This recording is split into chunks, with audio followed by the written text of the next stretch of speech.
ஏதும் இல்லை. குடும்பம் மனைவி அண்ணன் தம்பி கூட்டம் சிறிதும் இல்லை. ஆசை பாசம் காதலில் விழுந்தான் அமைதியை காணவில்லை.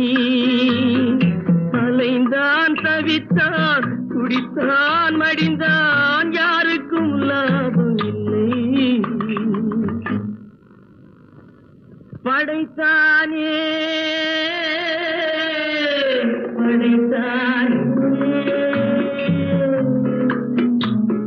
மனிதனை ஆண்டவன் படைத்தானே.